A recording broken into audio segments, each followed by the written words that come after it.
নেতাকর্মী সহ জনগণের দল নামবে। আমাদের ভারপ্রাপ্ত চেয়ারম্যান মহোদয় জনাব তারেক রহমান সহ জাতীয় নেতৃবৃন্দ সেই সম্মেলনে যোগদান করবেন। সেই সম্মেলনকে সামনে রেখে জামালপুরের বিএনপি আরো বেশি ঐক্যবদ্ধ, সাংগঠনিকভাবে শক্তিশালী, উজ্জীবিত হবে এবং আগামী 23 তারিখ জামালপুর একটি উৎসবের নগরীতে পরিণত হবে।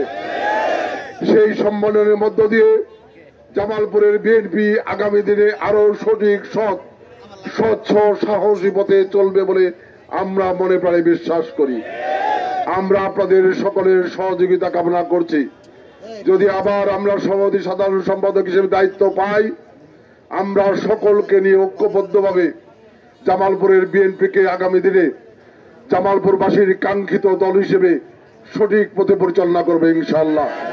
আপনাদের সকলের সহযোগিতা কামনা করে আমি আমার বক্তব্য শেষ করছি। সবাই ভালো থাকবেন, সুস্থ থাকবেন।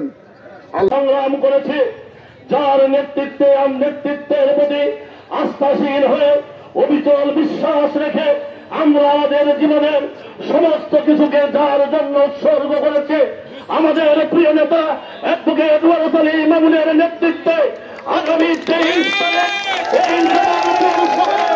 সেই দিন উদাহরণ করে আমরা একটি ঐতিহাসিক সম্মেলন উপহার দিব।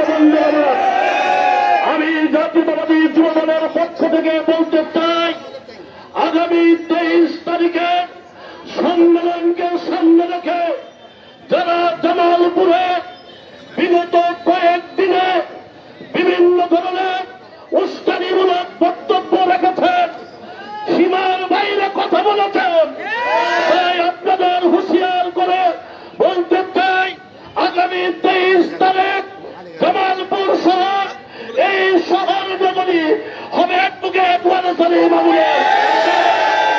তাই প্রিয় নেতৃবৃন্দ, সকলকে ধৈর্য ধারণ করে এই সম্মেলনের সমস্ত কার্যক্রম শেষ করার উদাত্ত আহ্বান জানাচ্ছি। আমাদের এই সম্মেলনে